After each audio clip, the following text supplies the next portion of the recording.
Good morning बंधुरा देखो सकाल सकाल मांस दिए ब्लगटा शुरू करছি মানে আজকে একটু উঠতে দেরিও হয়ে গেছিল আর আজ ছিল আমার ছোট ছেলের জন্মদিন সেই উপলক্ষে ছোট্ট একটু আয়োজন মানে তেমন কাউকে বলিনি আমরা নিজেরাই তাই দুই ছেলে ওর বাবা গিয়ে একটু একটু বাজার করে নিয়ে আসলো আর সেটারই আয়োজন হচ্ছে এখানে দেখো বেলুন নিয়ে এসে আর মাংস টাংস নিয়ে এসে সেগুলোই তোমাদের দেখাচ্ছিলাম। Happy birthday. Thank you. যাও সিনান কোলে এত সুন্দর জামা পরো এখন আবার যখন কেক কাটবা তখন আর এত সুন্দর জামা পরো ঠিক আছে। তার আগে ই খাও খাবার রয়েছে চকোস সেটা খেয়ে যাও স্নান করে তারপরে একটা ভালো জামা পরো। হ্যাঁ আর সোনা বাবা তো বড় হয়ে গেছে কিন্তু এখন বড় হয়ে গেছে তো না এই বড় হয়ে গেছে তুমি এখন বড় হয়ে গেছে না একটু হেল্প করে দিচ্ছে আর ভাইয়ের বার্থডে বলে কথা একটু আলো ছুলে দিচ্ছে আর আমি এই যে বিরিয়ানি হবে তো তার জন্য পেঁয়াজ রসুন আদা এগুলো বেছে নিলাম। পেঁয়াজ আর একটু লাগবে এটাতে হবে না এই যে পেঁয়াজ আছে এখানে আনতে হবে না। আর যে ঋত্বিক আলু ছুলে দিচ্ছে আমাকে thank you Ritwik. Welcome welcome welcome welcome. ভাইয়ের বার্থডে বলে কথা কাজ করতে হচ্ছে একটু ভেরি গুড। আমি সব কিছু গুছিয়ে দিয়েছিলাম আর আমার বর এসে রান্না করছিল কারণ বিরিয়ানিটা ওই ভালো বানাতে পারে। আমি বানিয়েছি একবার আর বিরিয়ানি হলে ওই বানায় ওই জন্য ওকে বললাম তুমিই বানাও। আমি অতটা বানাই না আমি হচ্ছে সব গুছিয়ে দিই তারপরে ও এসে বানায়। আর এই যে সব কিছু রেডি হয়ে গেছিলো তারপরে আমি আটা মাখছিলাম আর এই যে ভাতগুলো একটু ফ্যানের নিচে না মানে জল তো চড়ে যাবে ওই ইসে তবু একটু শুকাতে দিচ্ছিলো যাতে ঝুরঝুরোটা ভালো হয়।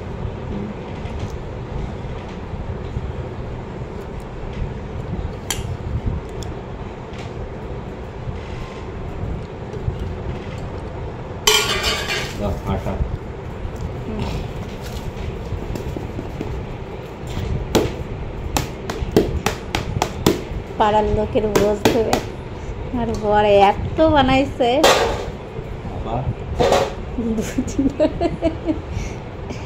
না বিরিয়ানি। তারপর এই যে আমরা খাওয়া দাওয়া করে বেলুন টেলুন মানে ফুলাচ্ছিল একটুখানি কোনো মতে যাতে ছেলেটা একটু খুশি হয় সেই কারণে একটুখানি করছিলাম কারণ আমার এখানে তেমনভাবে কিছুই করতে ইচ্ছা করে না কারণ ফ্যামিলির সবাই ওখানে থাকে এখানে আমার অতটা মজা আনন্দ কিছুই করতে ভালো লাগে না। তবুও কিছু না করলে ছেলেটা কষ্ট পাবে আর ওর জন্মদিন কখনোই তেমনভাবে কিছু করা হয়নি তার জন্য একটু করছিলাম যাতে ও একটু খুশি হয়। আর এখানে দেখো আমি পায়েস বানাচ্ছিলাম আর এত গরম পায়েস বানাতে বানাতে আমার অবস্থা কাহিল হয়ে যাচ্ছিল মানে খুব গরম। আর দেখো অনেক ক্লিপই আমি নিইনি কারণ মানে নিতে পারিনি বলতে ভুলে গেছি। আমি তো অতটা ব্লগ করি না আর ফোনটা সবসময় হাতে নিয়েও আমার কাজ করার অভ্যাস না।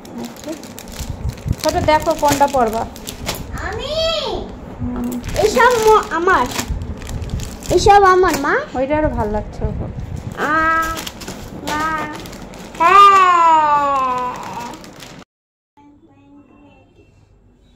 ছোট সুন্দর করে দাঁড়াও।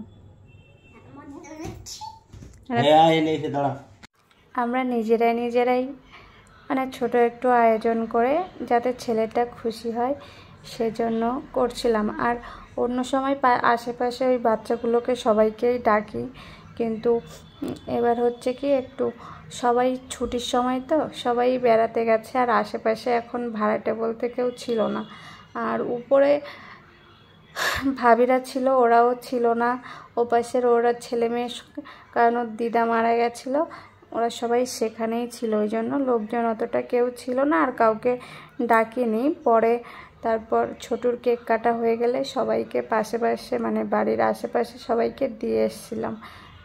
আর এই হচ্ছে আমরা নিজেরা করেছি আর আমার ছেলে এতেই অনেক খুশি গো। তোমরা সবাই একটু আমার ছেলেকে আশীর্বাদ করো ও ওই জন্য জীবনে অনেক অনেক বড় হয়, অনেক ভালো থাকে, সুস্থ থাকে। তোমরা সবাই একটু ওকে আশীর্বাদ করো। আসলে আমার এই ছেলেটার জন্য না, মানে কি বলবো, ছেলেটা সত্যি আমার মানে অনেক ভাগ্য করে পেয়েছি একে। যাই হোক, এখানে কেক টেক কাটছিল, তারপরে হচ্ছে ওর একটা কাকা এসেছিলো, কাকাটা মজাও করছিল ভীষণ, মানে ওইসবই হচ্ছিল শেষের দিকে আর কি। তো সবাই ভালো থেকো, সুস্থ থেকো, আর ব্লগটা কেমন হলো জানিও, কারণ আমি না অতটা ব্লগ করতে পারি না, মানে ব্লগ করার অভ্যাস নেই, তো ওই জন্য অতটা একটা ভালো হয় না। মানে এই একটা ক্লিপ নিলাম, ভুলে যাই, একটু পরে হয়তো আর একটা ক্লিপ নিলাম, কিন্তু সেই আসলগুলোই ভুলে যাই, ও তো মনে থাকে না। যাই হোক, তোমরা কিছু মনে করো না, আর এমনভাবেই টুকটাক করে যতটুকু পারলাম তোমাদের সাথে শেয়ার করলাম। আর কেমন হয়েছে ব্লগটা তোমরা জানিও। আর এখানে না আমার এত হাসি পাচ্ছিল, ওকে বলছি ফটোর পোজ দিতে, আর ও যা পোজ দিচ্ছিল, তো কী আর বলবো, এটা নিয়ে আমরা ভীষণ হাসাহাসি করছিলাম। যাই হোক, সবাই ভালো থেকো, সুস্থ থেকো, আবারও একটা নতুন ব্লগে সবার সঙ্গে দেখা হবে। টাটা। আর এই দেখো ছবিটা, এমন ছবি হয়েছে, মানে ভীষণ আমরা হাসছিলাম, মজা করছিলাম। আর ও বলছিল এই ফটো কিন্তু কাউকে দেখিও না, কাউকে দিও না।